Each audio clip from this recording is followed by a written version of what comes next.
Albert Einstein once said, everybody's a genius. But if you judge a fish by its ability to climb a tree, it will live its whole life believing that it is stupid.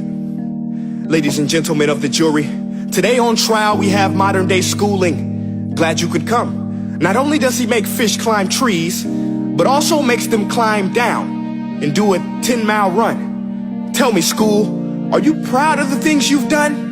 Turning millions of people into robots, do you find that fun? Do you realize how many kids relate to that fish?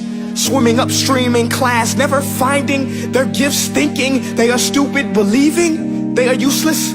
Well, the time has come, no more excuses. I call school to the stand and accuse him of killing creativity, individuality, and being intellectually abusive.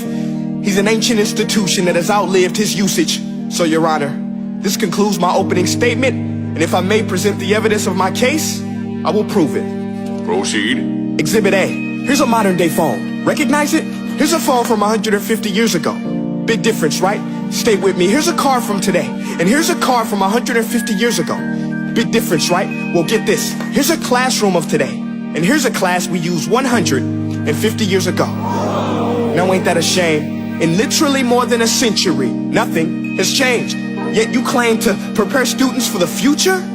But with evidence like that, I must ask, do you prepare students for the future or the past?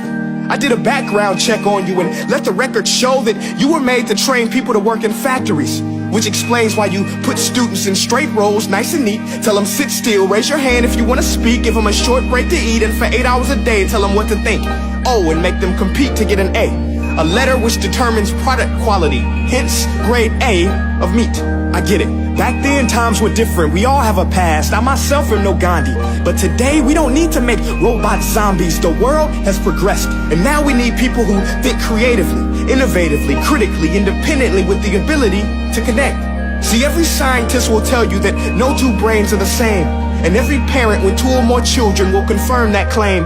So please explain why you treat students like cookie cutter frames or snapback hats, giving them this one-size-fits-all crap. Watch your language. Sorry, Your Honor, but if a doctor prescribed the exact same medicine to all of his patients, the results will be tragic. So many people will get sick, yet when it comes to school, this is exactly what happens. This educational malpractice, where one teacher stands in front of 20 kids, each one having different strengths, different needs, different gifts, different dreams, and you teach the same thing the same way? That's horrific. Ladies and gentlemen, the defendant should not be acquitted. This may be one of the worst criminal offenses ever to be committed. And let's mention the way you treat your employees. Objection. Overruled. I want to hear this. It's a shame. I mean, teachers have the most important job on the planet, yet they're underpaid? No wonder so many students are short-changed. Let's be honest, teachers should earn just as much as doctors, because a doctor can do heart surgery and save the life of a kid, but a great teacher can reach the heart of that kid and allow him to truly live.